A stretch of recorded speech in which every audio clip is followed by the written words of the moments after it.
state. Is man gregarious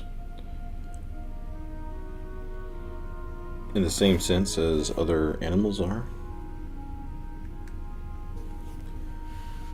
Is he unlike other social animals and the only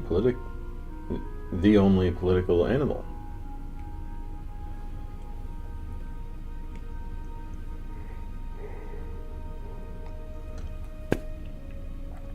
Does man pattern the state after his own nature?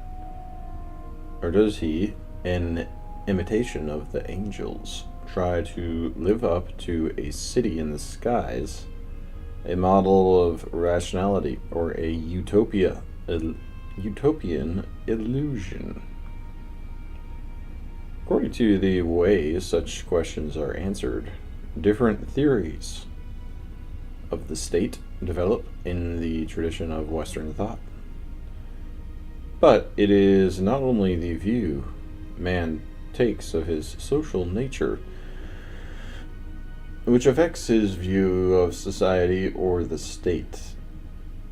His conception of the state is also colored by his understanding of man's place in nature and by his understanding of man's relation to God. On one view, the state is ordered to the service of man. On another, man is thought to be a creature of the state, and the state is made God. On still another, man, like Antigone in Sophocles' play, seems to be torn between serving the state and serving God. If man admits anything to be his superior, he acknowledges his inferiority only to God or to the state. That the idea of God and the idea of the state compete for maximum attention in the tradition of Western thought is a significant and readily intelligible fact.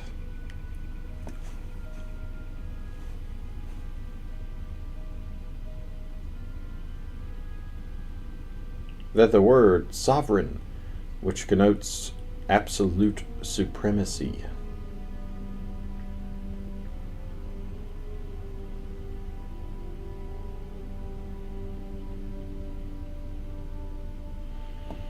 has both political and religious significance, throws further light on this rivalry. It immediately suggests all the issues of church and state, of the spiritual and temporal power, of the city of God and the city of man. Even without the aura of divinity, the state, in the conception of many writers, assumes, by comparison with the individual man, the proportions of the greatest living thing on earth. For Plato, it is the counterpart of the human soul, many times magnified. For Aristotle, it is like an organic whole to which the individual belongs, just as his own arm or leg belongs to him as an organic part. For Hobbes, it is the body politic, that leviathan which dwarfs its members. For Rousseau, it is the corporate person, having a general will more perfect than the individual will, infallible or almost infallible. When to these images of the state is added the highest transfiguration, that by which the state becomes, according to Hegel, the image of God on earth, or the embodiment of absolute spirit, the greatness of the state cannot be magnified further. The passages in which these conceptions first appear are among the most famous in the literature of the theory of the state. In the Republic, Socrates proposes that we inquire into the nature of justice and injustice, first as they appear in the state, and secondly, in the individual, proceeding from the greater to the lesser and comparing them. After the structure of the state has been examined in terms of its constituent classes and their functions or relations to one another, Socrates returns to the individual.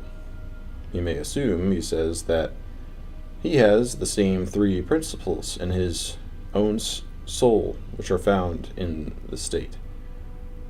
And in another place he adds that there appear to be as many forms of the soul as there are distinct forms of the state.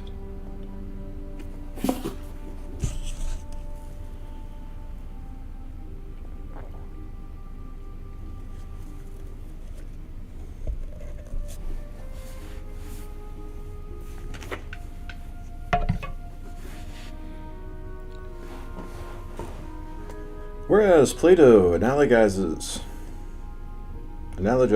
the social classes in the state with the parts of the soul, Aristotle compares the state in relation to the individual with the body in relation to its members. The state is by nature clearly prior to the family and to the individual. Aristotle writes, since the whole is of necessity prior to the part. For example, if the whole body be destroyed, there will be no foot or hand, except in an equivocal sense. The proof that the state is a creation of nature and prior to the individual is that the individual, when isolated, is not self-sufficing, and therefore he is like a part in relation to the whole. The analogical conception of the state takes a different turn with Hobbes. The state is a work of art, not a creation of nature.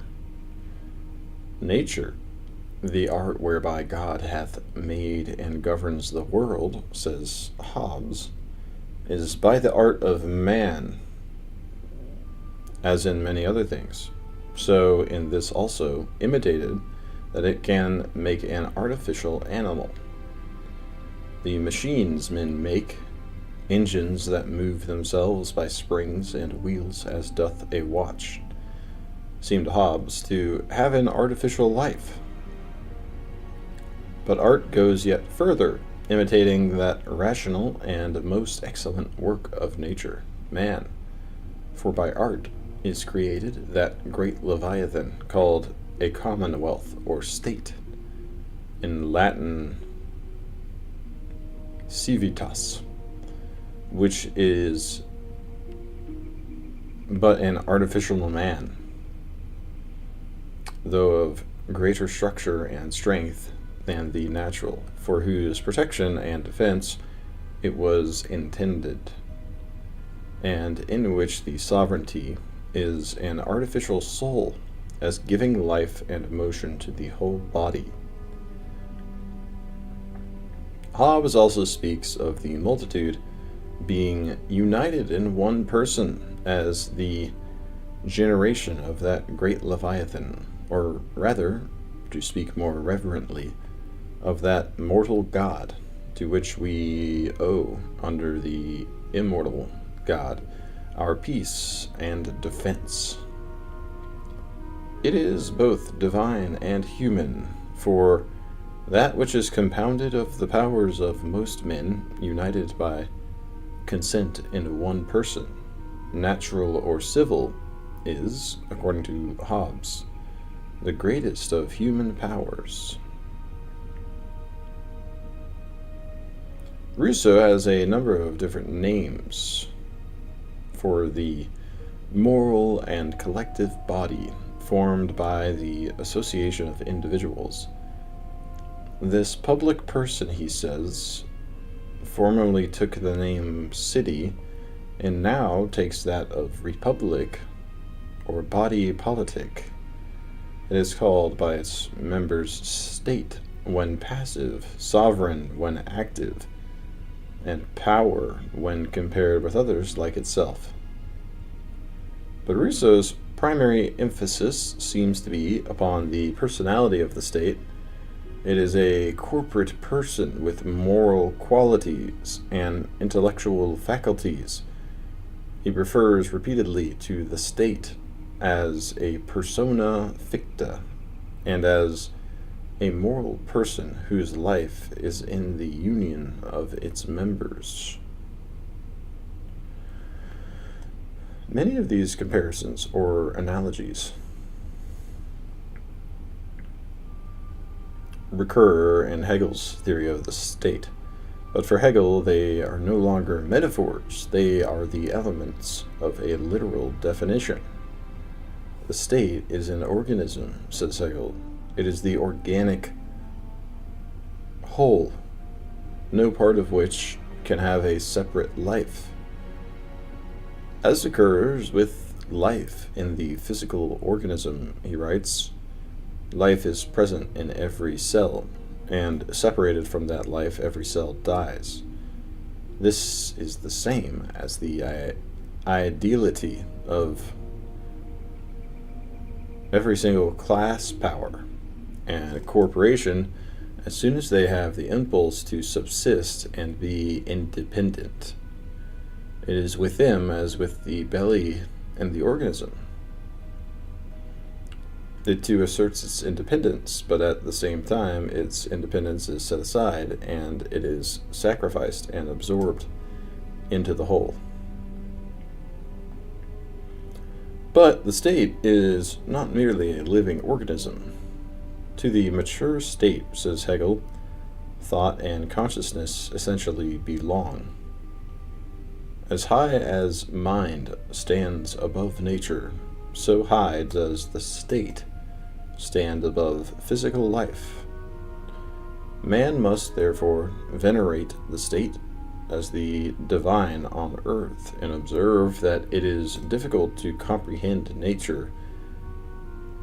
That if it is difficult to comprehend nature, it is infinitely harder to understand the state. In saying this, Hegel seems to go beyond analogy to the assertion of a definition. The march of God in the world, that is what the state is, he declares. The basis of the state is the power of the reason actualizing itself as will. In considering the idea of the state, we must not have our eyes on particular states or on particular institutions. Instead, we must consider the idea, this actual God by itself. To those who object that the state is finite, Hegel replies that to hold that mind on earth, i.e. the state is only a finite mind, is a one-sided view, since there is nothing irrational about actuality. Of course, a bad state is worldly and finite and nothing else, but the rational state is inherently infinite. As simply stated by Hegel in the introduction to his philosophy of history, the state is the divine idea as it exists on earth.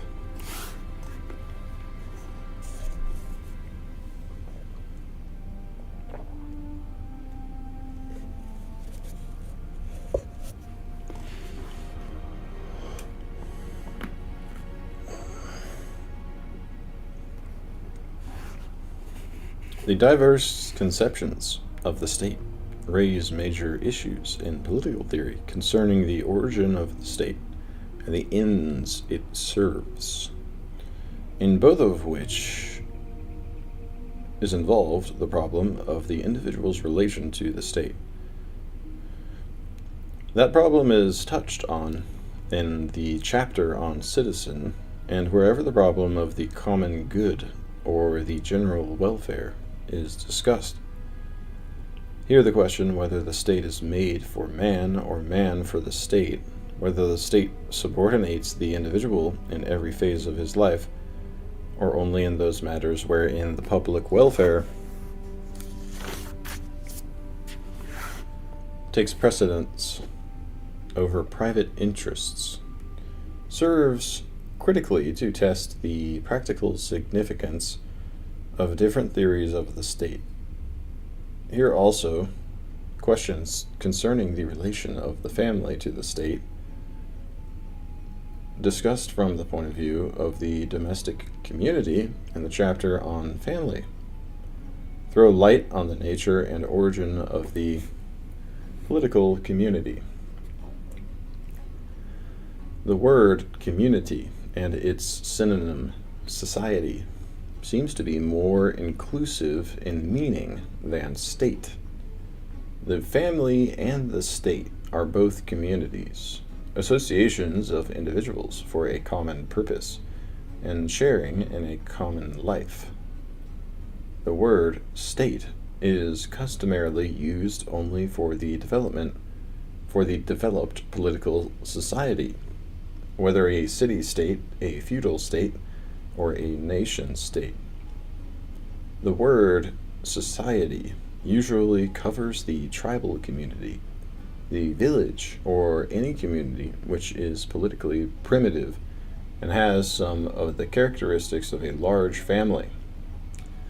In addition, there are within the state, at least in its modern formation, many organized groups which deserve the name society: economic corporations and other associations, religious, educational, professional, recreational, and more comprehensive than any particular political community are the cities of God and man, which, in Augustine's conception of them, are not to be identified with either the church or the state.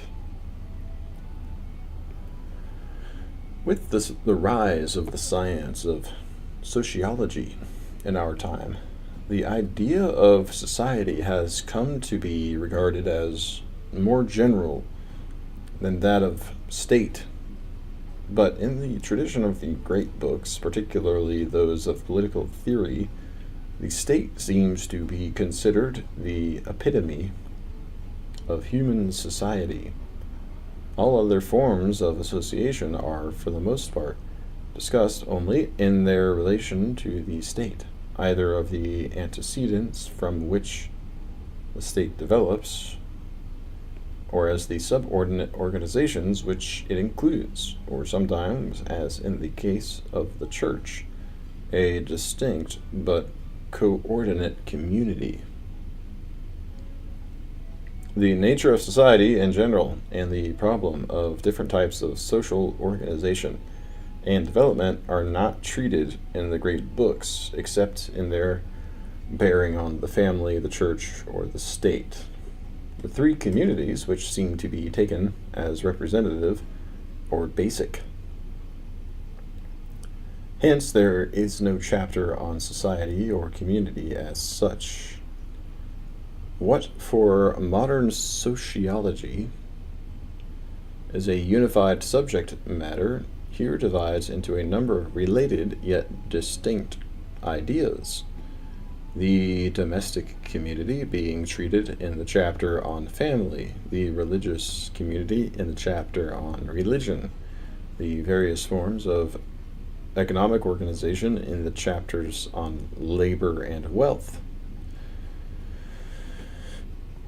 In this chapter, therefore, we shall confine our attention to the specifically political community, both in itself and in relation to these other communities or social groups.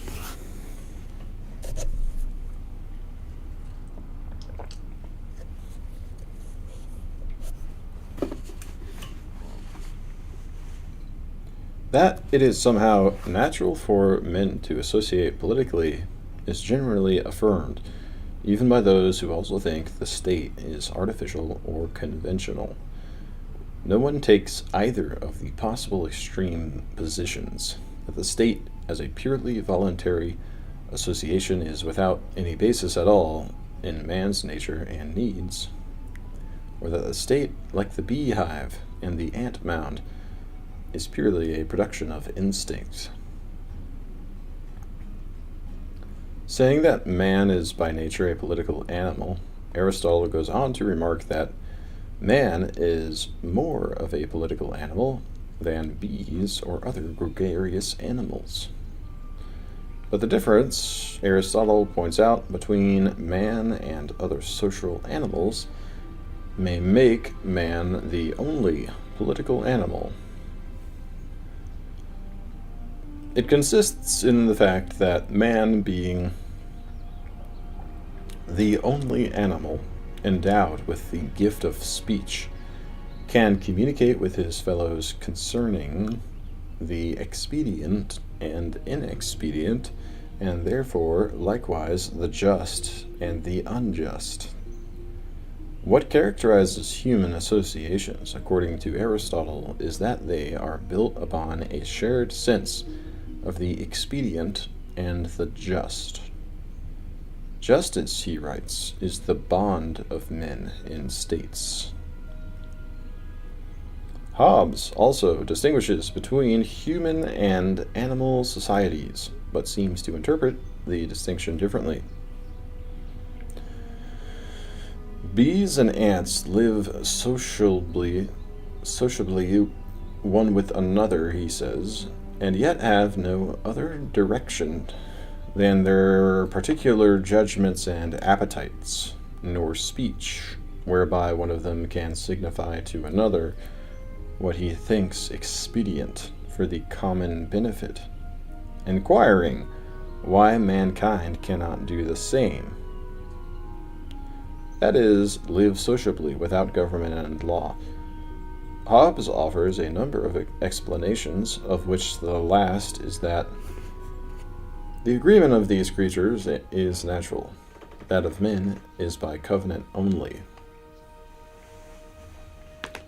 which is artificial, and therefore it is no wonder if there be somewhat else required, besides covenant, to make their agreement constant and lasting, which is common power to keep them in awe and to direct their actions to the common benefit.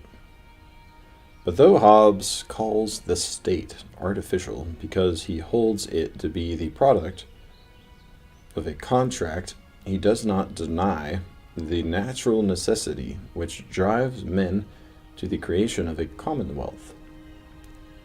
Man quits the state of nature, which is a war of every man against every man, to achieve self-preservation, or at least to enjoy the security of civil peace and freedom from fear of violence.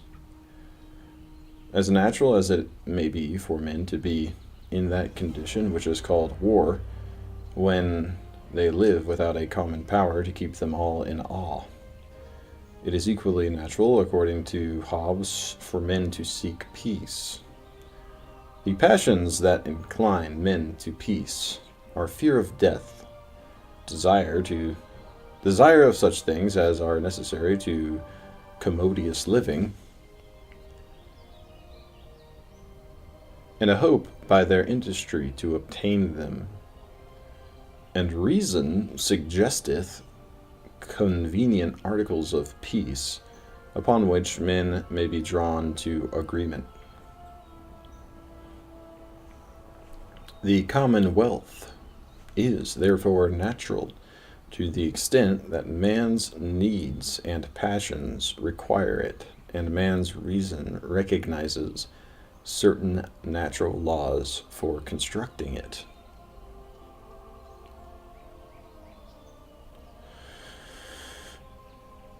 The state is naturally necessary, not as the effect of instinctive determinations, but as the rationally determined means to an end. If the end the state serves were not naturally sought or if there were any other means which reason could devise for accomplishing that end, the state would be purely conventional and dispensable. The final cause, end, or design of men in the introduction of that restraint upon themselves in which we see them live in commonwealths is, according to Hobbes, the sight of their own preservation and of a more contented life thereby. In this main particular, Aristotle's account of the origin of the state seems to be the same, though he does not attribute its formation to a contract and does not make fear the predominant motive. He does regard the state as natural, only because of its indispensability as a means for achieving the ends which men naturally seek. The family is natural, Aristotle suggests, because it is necessary for the perpetuation of the race and for the supply of men's everyday wants. When men aim at something more than the supply of daily needs, the first society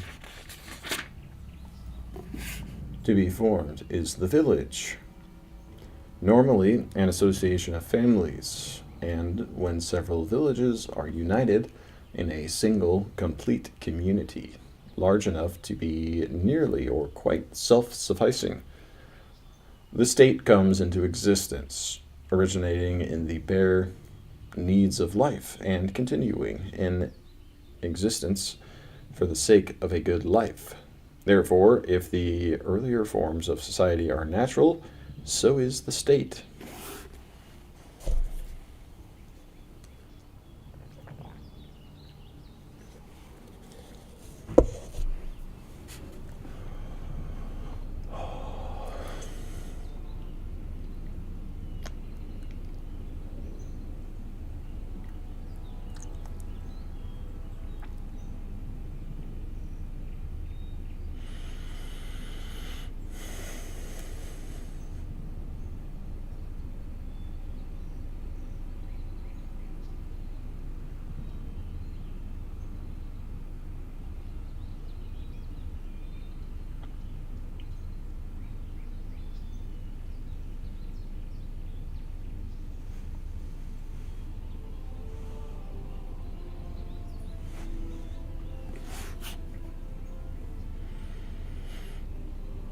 The implication seems to be that if men were not naturally impelled to seek a better life than the family or the tribal community can provide, in other words, if the family or village satisfied all of men's natural needs for society, the larger community, the state, would be neither natural nor necessary. That man is by nature a political animal does not, therefore, mean that men have always and everywhere lived in states. Aristotle refers to the man who lives apart from society, describing the natural outcast, the tribeless, lawless, heartless one, whom Homer denounces as a lover of war. He conceives the state as coming into being subsequent to more primitive forms of social life, each type of community being successively established with a view to some good. For mankind always act in order to obtain that which they think good. Since he thinks that the state aims at good in a greater degree than any other, and at the highest good, he praises the man who first founded the state as the greatest of benefactors. For Aristotle, then, there seems to be no inconsistency in saying that the state is as natural as the family, and also that it is the result of a convention, i.e., a voluntary association of men. Nor does there seem to be any inconsistency between Hobbes's view that the state is pronounced by a covenant of every man with every man, and his understanding of the naturalness of the state in terms of the impulses which lead men to enter into this contract.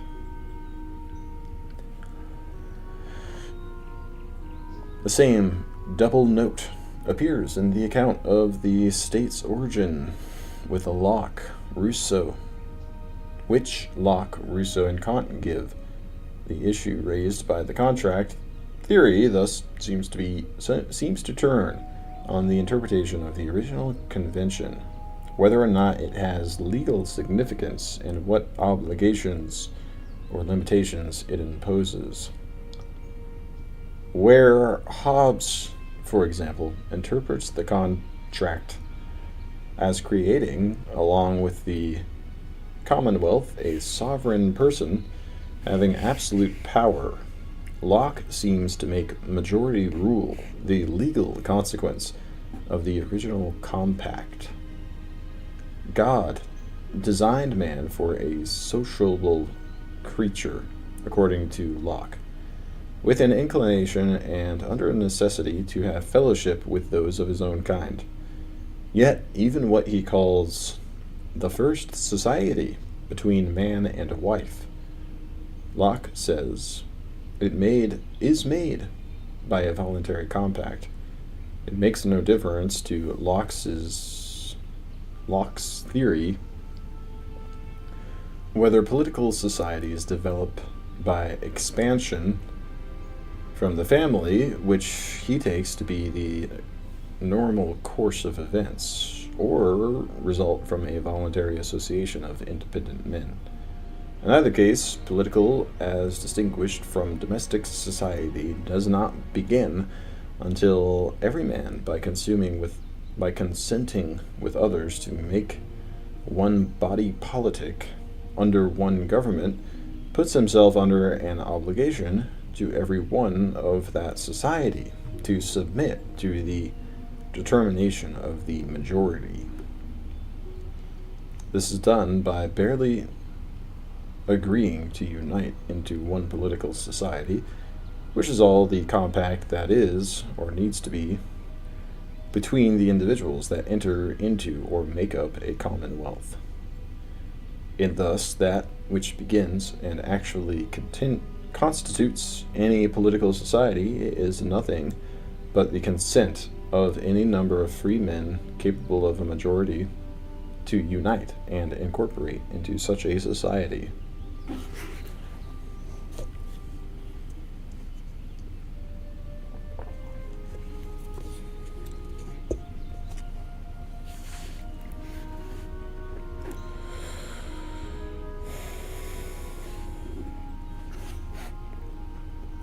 It is that, and that only, which did or could give beginning to any lawful government in the world.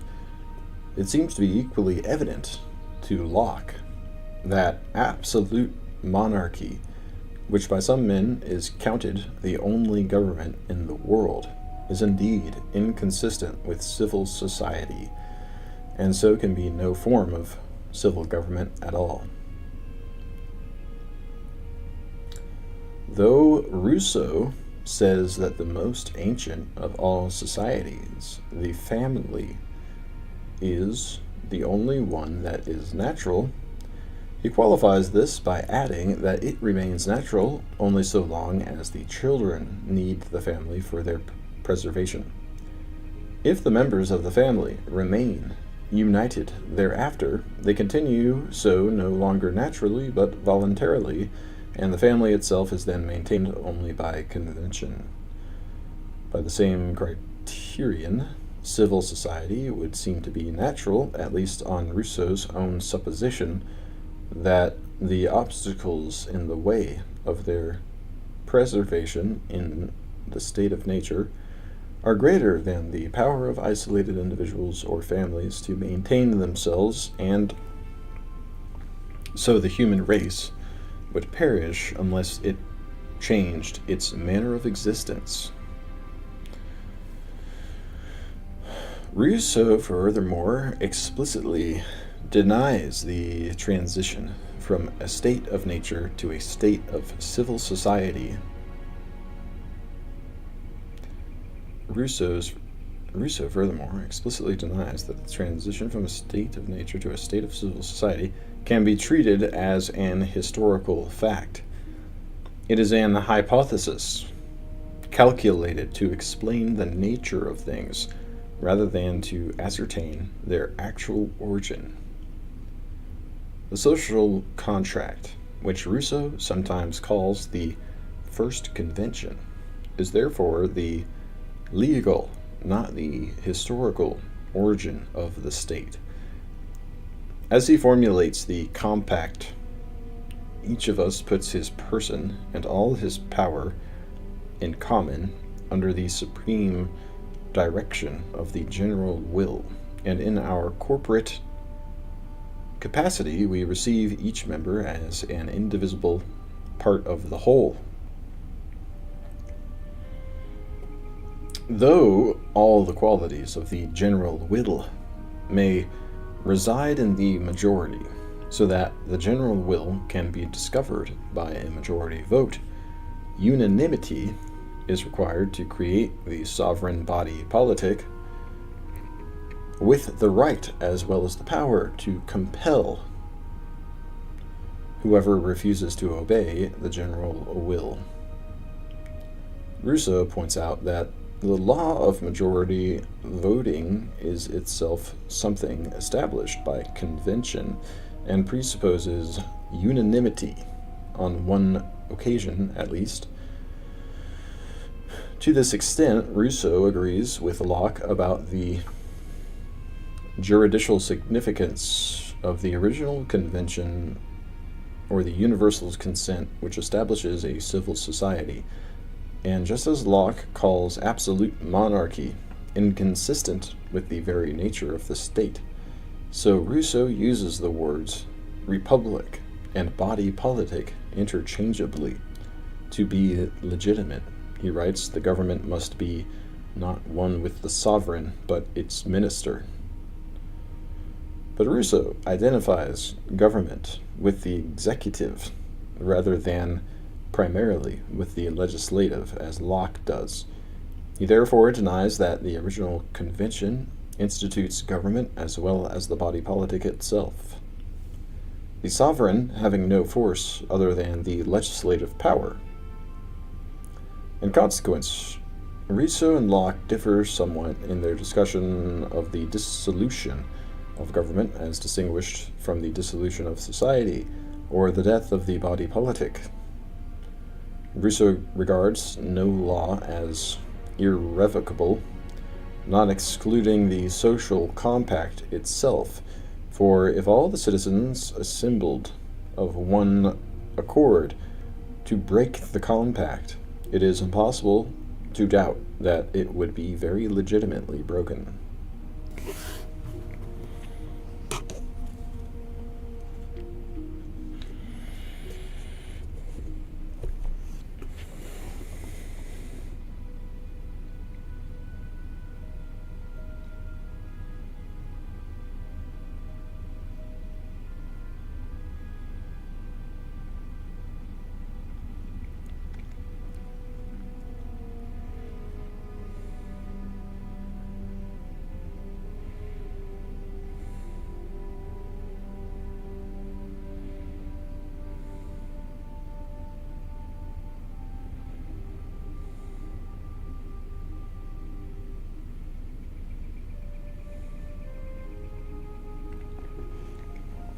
According to Kant, a state is the union of a number of men under juridical laws.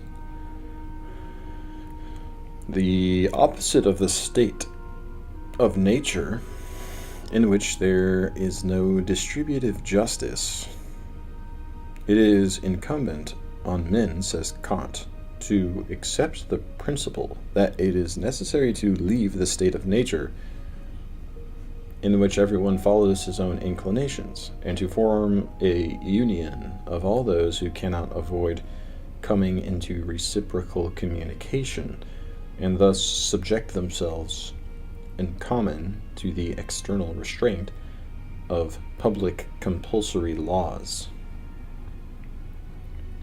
Kant refers to this principle as the postulate of public right, which obliges all men to enter into the relations of a civil state of society. The state, thus, seems to be both necessary and voluntary, for though he says that the act by which a people is represented as constituting itself into a state is termed the original contract. Yet he also adds that this is properly only an outward mode of representing the idea by which the rightfulness of the process of organizing the Constitution may be made conceivable.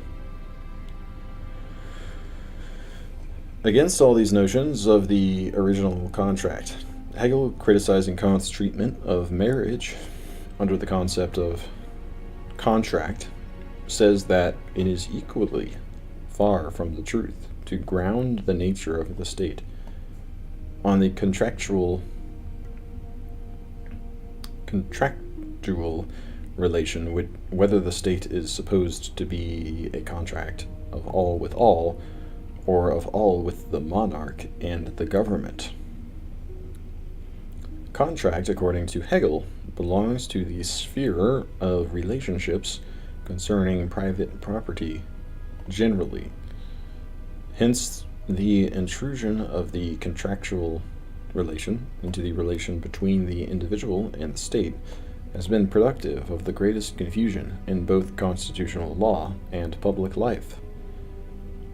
A contract, Hegel explains, springs from a person's arbitrary will, an origin which marriage too has in common with contract. But the case is quite different with the state. It does not lie with an individual's arbitrary will to separate himself from the state, because we are already citizens of the state by birth. The rational end of man is life in the state, and if there is no state there, reason at once demands that one be founded.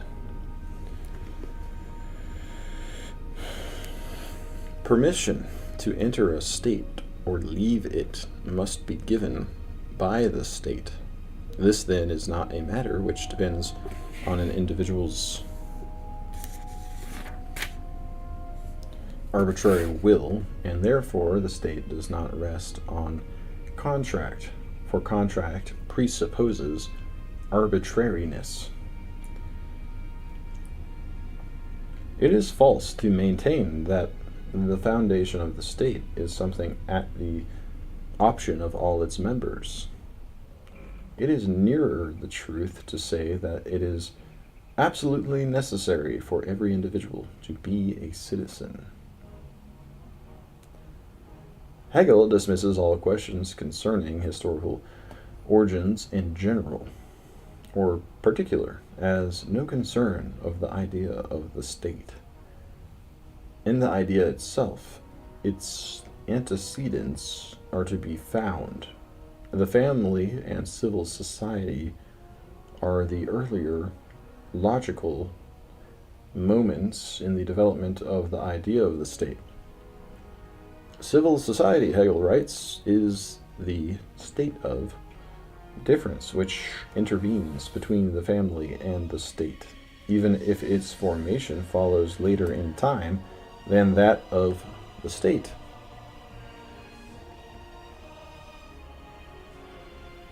The social contract, their theory, applies only to what he calls civil society, by which he means the modern conception of the state as a unity which is only a partnership.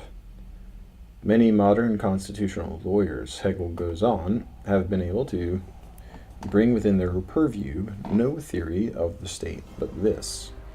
In civil society, each member is his own end, and except by contract with others, he cannot attain the whole compass of his ends, and therefore these others are means to the end of the particular members. In another place, Hegel describes civil society as a system of complete interdependence for the attainment of selfish ends, wherein the livelihood, happiness, and legal status of one man is interwoven with the livelihood, happiness, and rights of all. And still another, he observes that only when the state is confused with civil society, only when its specific end is laid down as the security and protection of property and personal freedom, does the interest of the individuals as such become the ultimate end of their association. Whence it follows that membership in the state is something optional. But the state's relation to the individual is quite different from this. Since the state is mind objectified, it is only as one of its members that the individual himself has objectivity, genuine individuality, and an ethical life. The unity of the state, unlike that of civil society, is, according to Hegel, an absolute, unmoved end in itself, in which freedom comes into its supreme right. The final end has supreme right against the individual, whose supreme duty is to be a member of the state.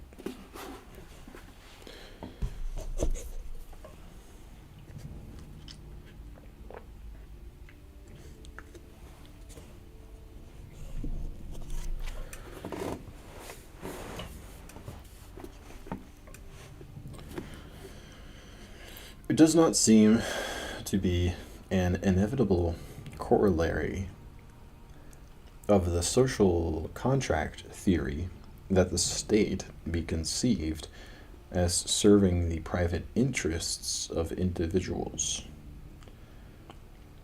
The welfare of the state, Kant declares, is its own highest good. It is not to be understood merely as the individual well-being and happiness of the citizens of the state, for as Rousseau asserts, this end may perhaps be more agreeably and more desirably attained in the state of nature. Kant and Locke both affirm a social contract, but where Kant makes the safety of the republic itself the highest law, salus republicae suprema lex, Locke makes it the security of the people, salus populi.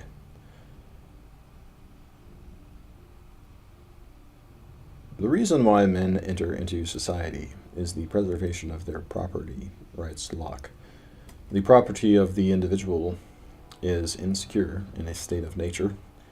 To avoid this insecurity, men unite into societies, that they may have the united strength of the whole society to secure and defend their properties. When Locke says that the chief end of civil society is the preservation of property, he does not refer solely to economic goods, but to all the goods to which he thinks man has a natural right, his life, liberty, and estate. Men would not quit the state of nature, he writes, were it not to preserve their lives, liberties, and fortunes, and by stated rules of right and property to secure their peace and quiet. In the light of Locke's conception of property, his position resembles Hobbes's statement of the end which men seek in forming a commonwealth: to live peaceably among themselves and be protected against other men, and to get themselves out from that miserable condition of war, in which life is solitary, poor, nasty, brutish, and short. It seems to be in a different sense of property that Rousseau holds that The foundation of the social compact is property, and its first condition that everyone should be maintained in the peaceful possession of what belongs to him. Restricting property to economic possessions, Rousseau asks, are not all the advantages of society for the rich and powerful?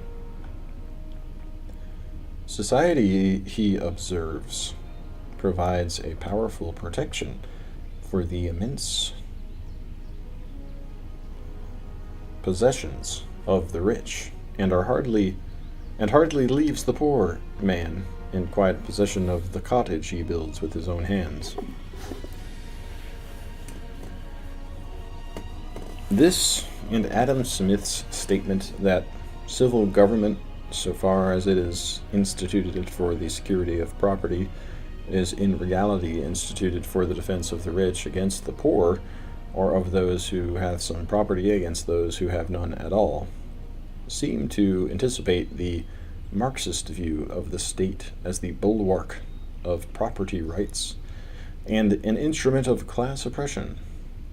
If the protection of property and the maintenance of economic inequality is the sole purpose of the state, then the ultimate resolution of the class war in favor of a classless society will, in the opinion of Marx and Engels, be accompanied by what they call the withering away of the state, an atrophy from loss of function.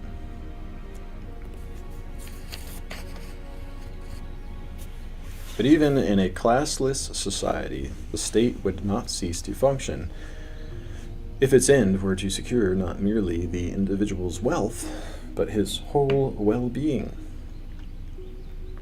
Then, however, we must face another question, whether the happiness of the individual is the end of the state. Plato, for example, seems to answer this question in opposite ways. In the Protagoras, it is said that the desire for self-preservation gathered men into cities. This is part of the Promethean legend of the origin of civilization, as told by Aeschylus, and in a similar account of early history by Lucretius. The story intimates that men contract to live together for protection against violence and to enjoy a better life, the fruits of civil society, or civilization. But in the Republic, Socrates says that in constructing the ideal state, the aim is not the disproportionate happiness of any one class, but the greatest happiness of the whole. To the objection of Adeimantus,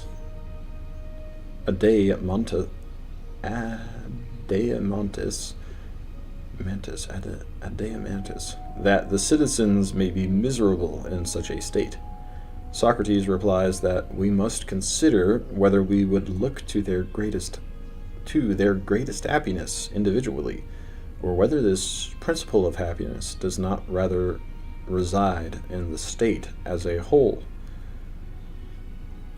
Later, Socrates reminds Glaucon, who wonders whether the members of the guardian or ruling class will not be unhappy, that we are fashioning the state with a view to the greatest happiness, not of any particular class, but of the whole.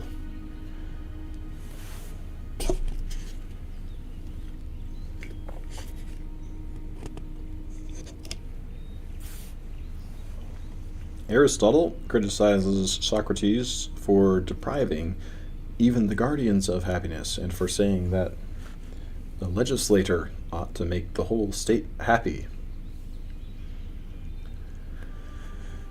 In his own view, the whole cannot be happy unless most, or all, or some of its parts enjoy happiness.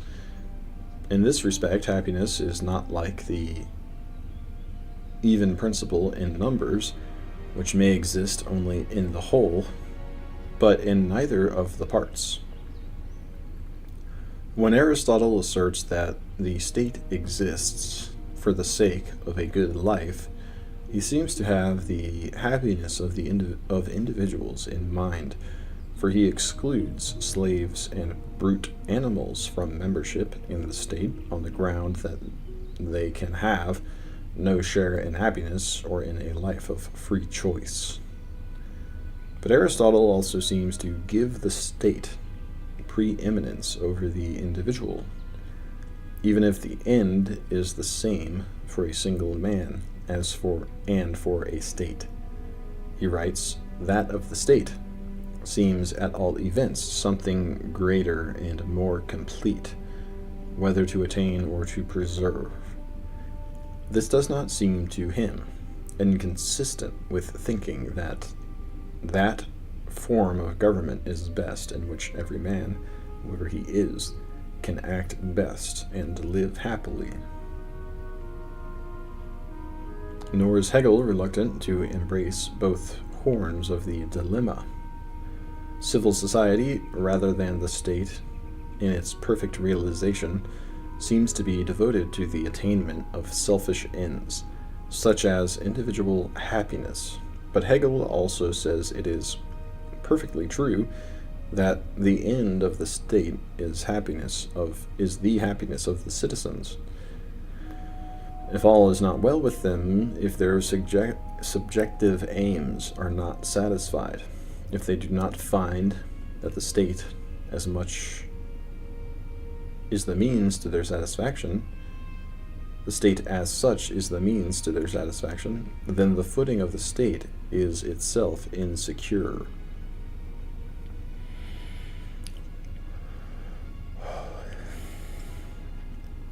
The foregoing considerations of the nature, origin, and end of political society enter into the various conceptions of the ideal state which appear in the tradition of Western thought. They also have a bearing on the division of social classes in the state, on the duties of the statesman or prince, and the principles of statecraft, the art or science of the ruler.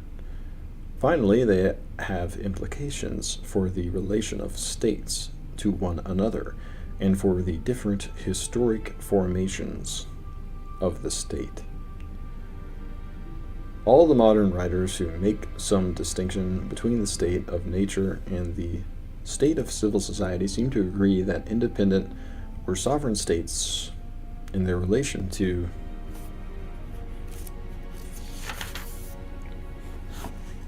one another, are in a state of nature. Identifying the state of nature with the state of war, Hobbes remarks that though there had never been any time wherein particular men were in a condition of war one against another, yet in all times kings and persons of sovereign authority are in the state and posture of gladiators, which is the posture of war. Similarly, to the question, where are or ever were there any men in a state of nature?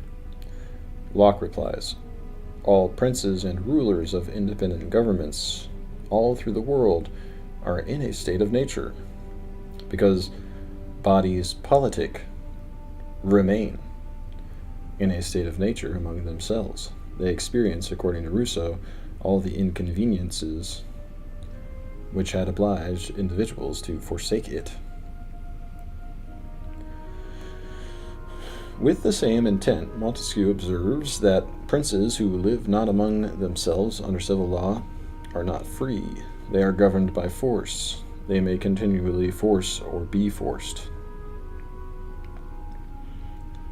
In Kant's opinion, states viewed as nations in their external relations to one another, like lawless savages, are naturally in a non-juridical condition, and he adds that this natural condition is a state of war.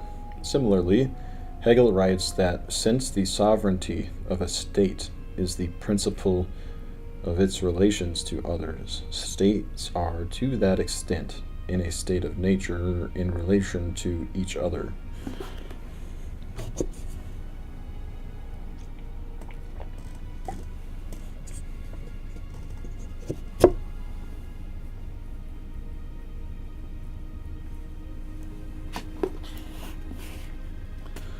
On any of the theories concerning the origin of a state, it may be asked why political society cannot be enlarged to include all mankind.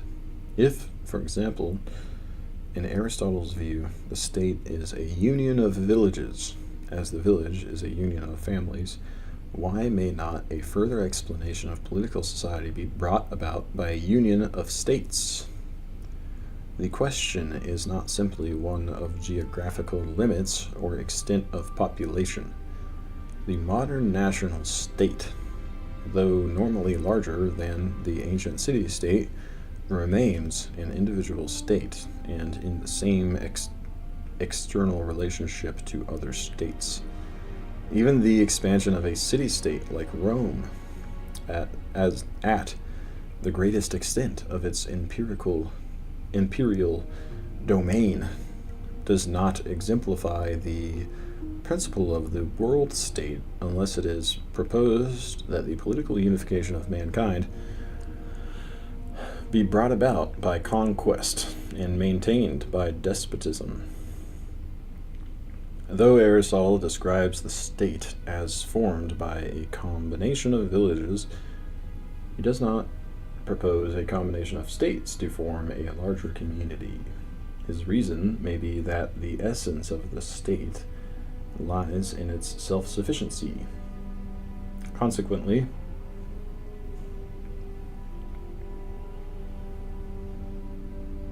the best limit of the population of a state is the largest number which suffices for the purposes of life, and can be taken in at a single view, and the territory need be no larger than one which enables the population to be most entirely self-sufficing.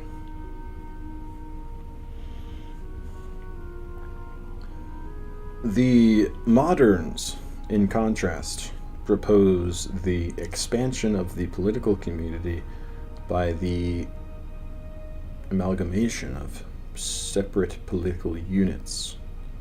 Montesquieu, for example, suggests that by entering into a confederate republic, a number of small states can obtain the security which none of them has by itself. If a republic be small, he writes, it is destroyed by a foreign force. If it be large, it is ruined by an internal imperfection. A confederate republic, he thinks, has all the internal advantages of a republican, together with the external force of a monarchical government. This form of government, Montesquieu continues, is a convention by which several petty states agree to become members of a larger one, which they intend to establish. It is a kind of assemblage of societies that constitute a new one, capable of increasing by means of further associations, till they arrive at such a degree of power as to be able to provide the security of the whole body. It is not security against external aggression, but internal peace, which leads Rousseau to propose an association more extensive than anything Montesquieu seems to have in mind, a confederation of all the states of Europe. But he does not see beyond Europe to all the states of the world. He regards the great city of the world as something less than a political society with civil laws, for he speaks of it as the body politic, whose general will is always the law of nature.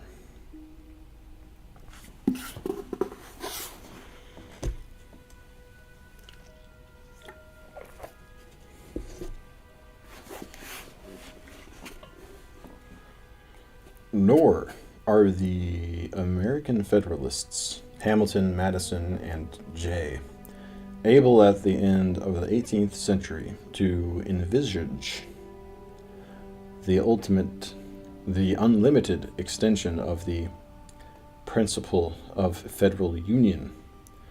They content themselves with arguing for the possibility of so extensive a union as the projected United States of America, against those who quoted the observation of Montesquieu on the necessity of a contracted territory for a republican government.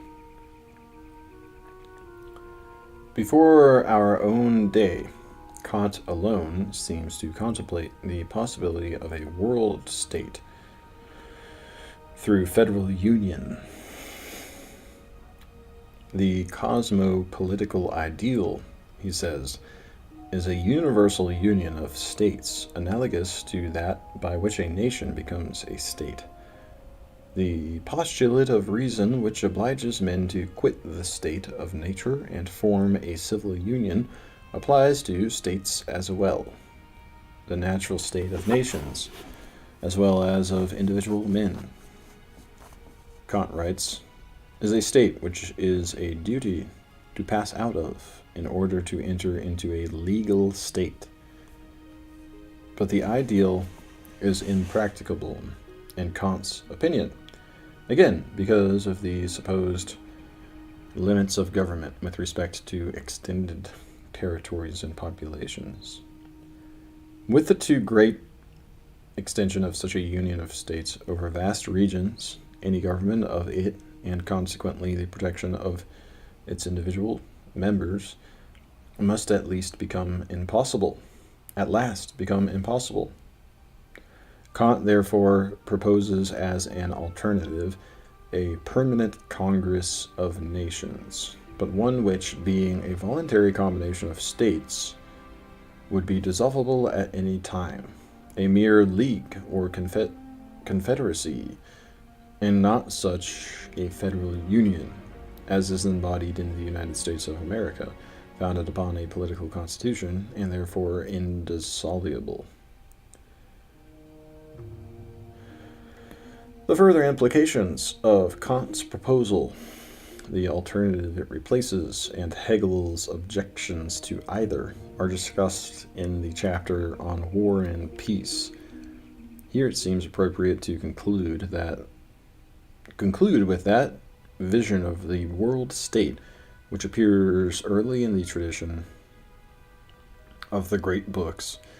It is conceived not as a worldwide federal union, but as a universal or unlimited community in which all men are citizens together, even as they belong to one human brotherhood.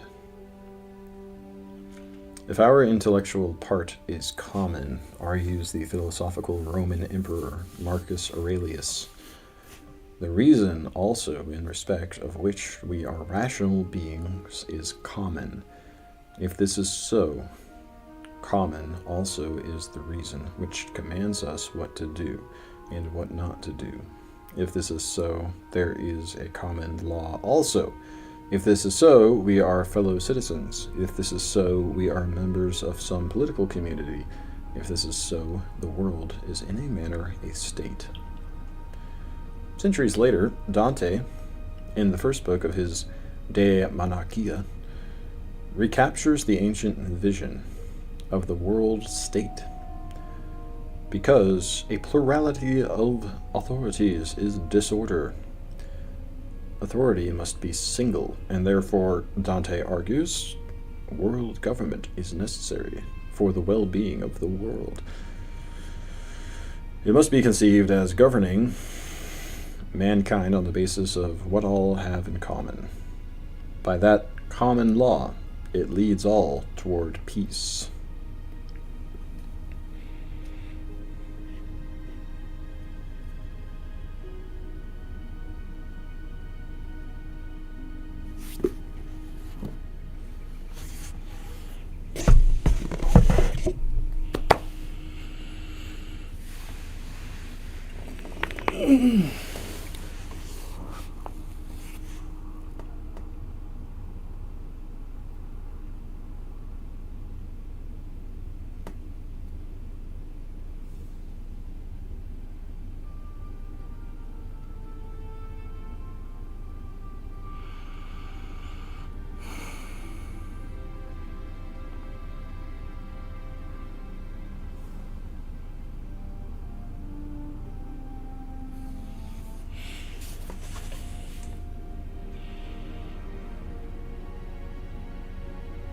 Coming down the home stretch.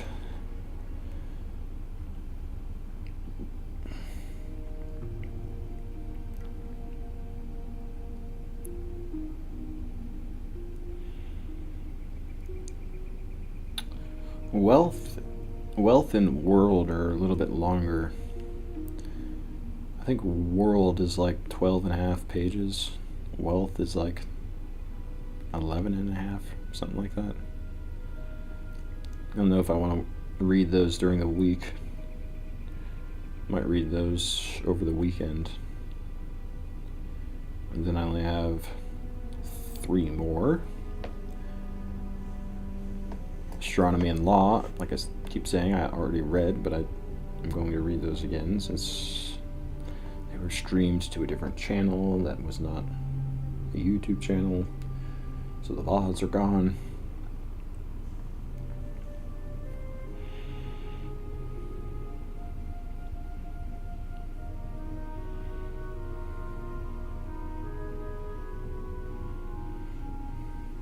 And then it'll be done. Next week should be completion. With the Great Ideas introductions. Oh, my stomach hurts. Oh. And then it's on to something else.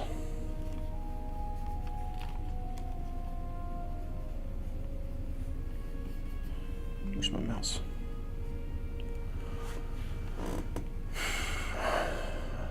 What I don't know. I do not know quite yet.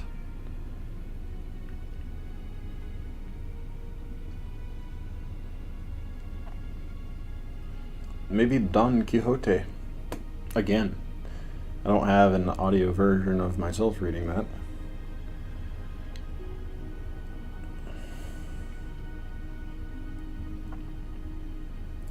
Be nice if I knew Spanish and I could read it in the original language.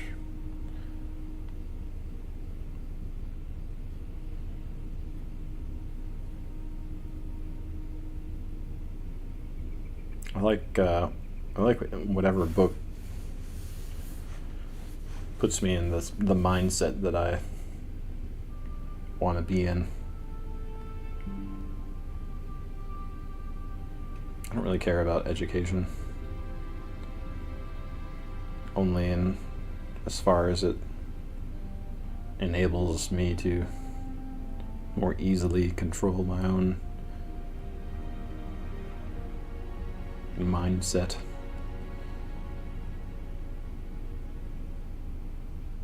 But it would be nice to become curious about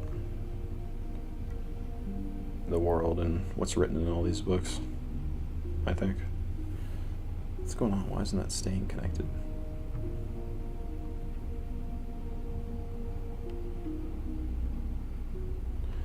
I'm not very curious about what's in all these books, to be honest. I've just sort of made it a habit to like exercise my mind by reading them. But it seems, I mean, he says that the point of all these introductions is to arouse your curiosity about these topics, which is another reason why I decided to 9 months ago or whatever to start reading all these. And it was a good decision. I'm not disappointed with it. A lot of good content. A lot of good content amongst a wide range of topics, each with like a nice hour and 15-minute long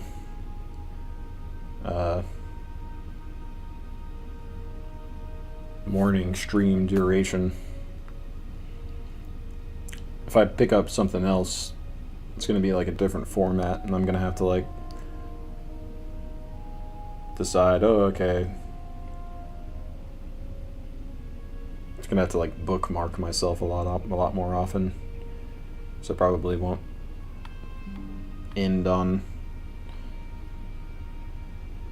chapters, even, evenly divided chapters.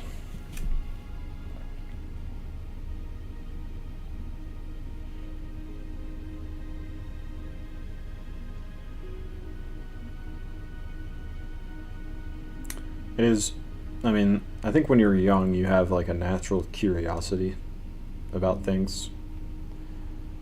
When you're a youth or child.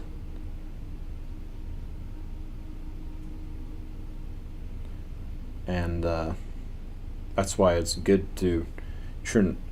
It was in one of Emerson's essays where he talks about how it's like natural and good that the young should inquire and that the old should teach, but you shouldn't. You should let that sort of like occur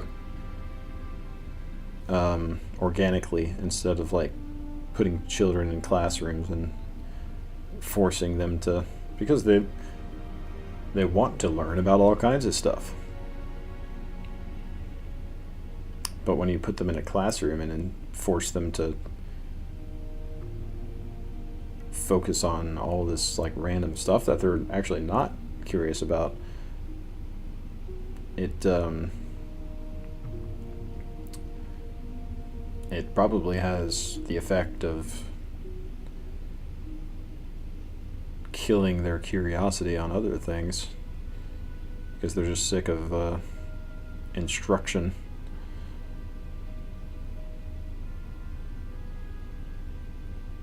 But you kind of lose that curiosity when you get older, natural curiosity, when you work for years and years doing the same monotonous tasks over and over. You sort of lose your wonder for things in the world and for life, and you just kind of want to get through your responsibilities without shooting yourself.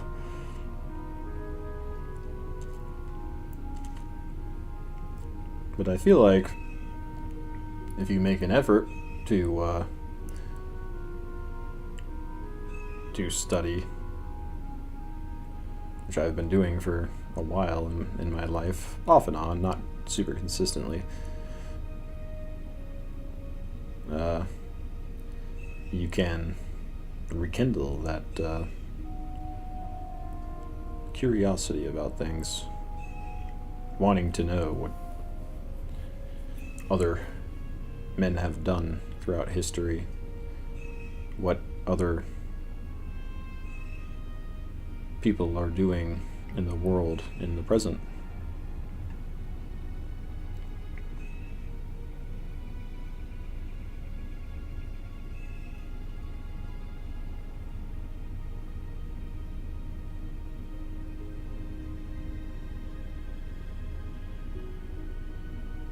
Wanting to be a part of things and not just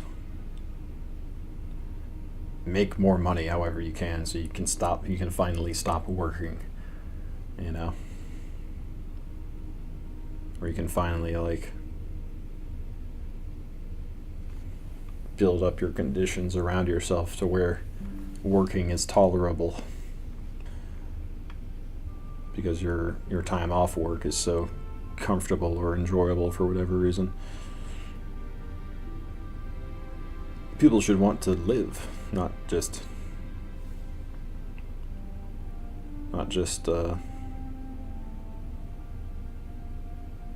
survive.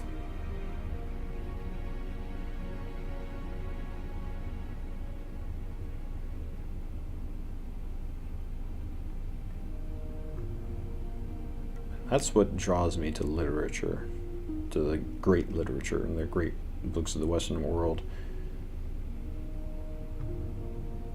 including the Bible.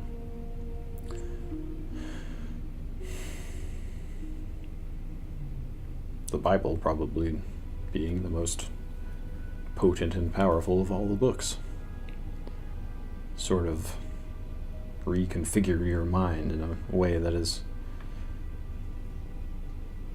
the right attitude about things. Or just healthy healthy and like a innocent and beginner mindset. Beginner mind is Zen mind. When you don't believe that you have already learned everything that there is to know, and you don't really care about trying to learn anything new. If you have a humble beginner mind, which is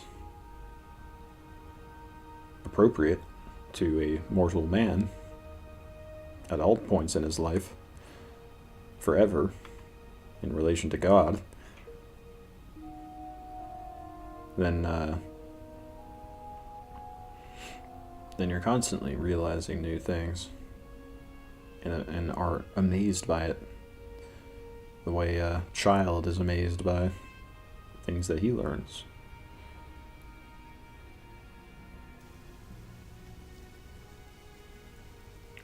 With his beginner mindset.